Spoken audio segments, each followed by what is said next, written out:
ప్రకటించిన ప్రత్యేక ప్యాకేజీకి కేంద్ర మంత్రివర్గం ఆమోదం తెలిపింది. ప్రత్యేక హోదా ద్వారా లభించే నిధులను ఈఏపీ ద్వారా సమకూర్చాలన్న ప్రతిపాదనకు ఆమోదం తెలియజేసింది.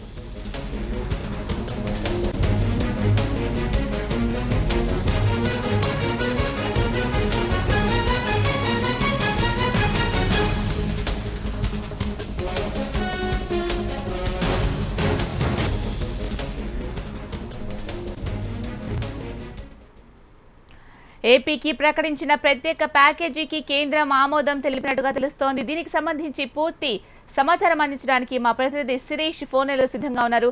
శిరీష్, చెప్పండి, కేంద్రం ప్రత్యేక ప్యాకేజీకి ఏపీకి ఏదైతే ఇచ్చిందో దానికి ఆమోదం తెలిపినట్టుగా తెలుస్తోంది. డీటెయిల్స్ ఏంటి? శివ, ఈరోజు సాయంత్రం ప్రధానమంత్రి అధ్యక్షతన జరిగిన కేంద్ర కేబినెట్ సమావేశంలో అనేక అంశాలపై నిర్ణయం తీసుకోవడం కూడా జరిగింది. ఎప్పటి నుంచో పూరిస్తూ వస్తున్న ఆంధ్రప్రదేశ్ కు ఇచ్చిన ప్యాకేజీకి చట్టబద్ధత అనే అంశానికి ఈ రోజు ఫుల్ స్టాప్ పడిందని చెప్పొచ్చు.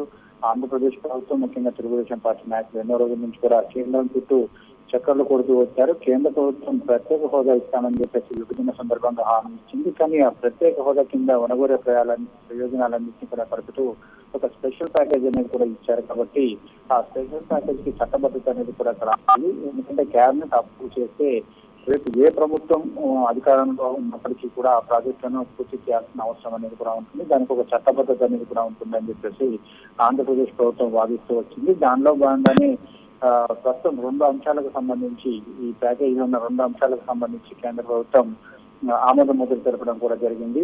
అందులో ఎక్స్టర్నల్ ఎయిడెడ్ ప్రాజెక్ట్స్, అంటే విదేశీ రుణంతో చేపట్టబోయే ప్రాజెక్టులు ఏవైతే ఉంటాయో వాటికి తీసుకున్న రుణాన్ని 90% కేంద్ర ప్రభుత్వం చెల్లిస్తుంది, 10% రాష్ట్ర ప్రభుత్వం భరించాల్సి ఉంటుంది. సాధారణంగా ప్రత్యేక హోదా కింద కనుక కేంద్ర ప్రభుత్వం ఇచ్చే నిధుల్లో 90% కేంద్రం భరిస్తూ 10% రాష్ట్రాలకు వదిలేయడం అనేది కూడా జరుగుతుంది. కానీ ఇక్కడ మాత్రం ఆంధ్రప్రదేశ్ కు విదేశీ రుణం కింద చేపట్టే ప్రాజెక్టులకు మాత్రం దీన్ని వర్తింపజేస్తూ నిర్ణయం కూడా తీసుకున్నారు. కేంద్ర ప్రభుత్వం ప్రత్యేక హోదా అనేది మిగిలిన రాష్ట్రాల్లో కూడా ఎత్తివేస్తుంది అని చెప్పేసి వార్తలు వచ్చిన నేపథ్యంలో ఈ నిర్ణయం తీసుకోవడం అనేది కూడా రాష్ట్ర ప్రభుత్వానికి ఆనందం కలిగించే విషయం. దీనిపైన ముఖ్యంగా ఏపీ ప్రభుత్వం సంతోషాన్ని కూడా వ్యక్తం చేయడం కూడా జరుగుతుంది. రెండోది, పోలవరం ప్రాజెక్టు ఏదైతే ఉందో పోలవరం ప్రాజెక్టుకి అయ్యే వ్యయం మొత్తాన్ని కూడా కేంద్ర ప్రభుత్వమే భరిస్తుంది అని చెప్పేసి కూడా ఈ రోజు ఈ కేబినెట్ సమావేశంలో తీర్మానించడం కూడా జరిగింది. కాబట్టి ఈ 2 అంశాల గురించి ఆంధ్రప్రదేశ్ ప్రభుత్వం ఎప్పుడూ పోరాడుతుంది. కాబట్టి ఆంధ్రప్రదేశ్ ప్రభుత్వం యొక్క కళ అనేది సాకారమైందని కూడా చెప్పొచ్చు. దీనికి సంబంధించి ఈ రోజు కేంద్ర కేబినెట్ ఏకగ్రీవంగా ఆమోదం కూడా తెలిపినట్టు తెలిసిన సమాచారం అందుతుంది. శిల,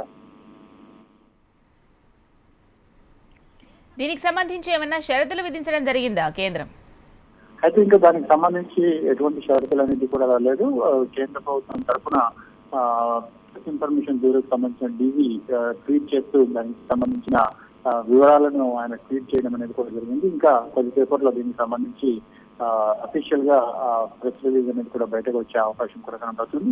షరతులు అనేది ప్రస్తుతానికైతే ఇచ్చిన దాంట్లో మనకు అందిన సమాచారం దాంట్లో మాత్రం ఎటువంటి షరతులు అనేది కూడా లేవు. కానీ ఎక్స్ట్రా ప్రాజెక్టులకు తీసుకునే రుణాన్ని 90% భరిస్తామని చెప్పేసి కూడా కేంద్ర ప్రభుత్వం చెప్పింది. సాధారణంగా ప్రత్యేక హోదా కింద అయితే కేంద్ర ప్రభుత్వం ఇచ్చే రుణాల్లో 90% కేంద్ర ప్రభుత్వం ఇచ్చే నిధులు 90% కేంద్ర ప్రభుత్వం భరిస్తుంది. కానీ ఇక్కడ విదేశీ రుణంతో తీసుకునే ఏదైతే చేపట్టబోయే ప్రాజెక్టులు ఉంటాయో వాటికి సంబంధించి తీసుకునే రుణంలో 90% కేంద్ర ప్రభుత్వం భరిస్తామని చెప్తుంది. కాబట్టి దీని పట్ల ఆంధ్రప్రదేశ్ ప్రభుత్వం సంతృప్తిని వ్యక్తం చేయడం కూడా జరుగుతుంది.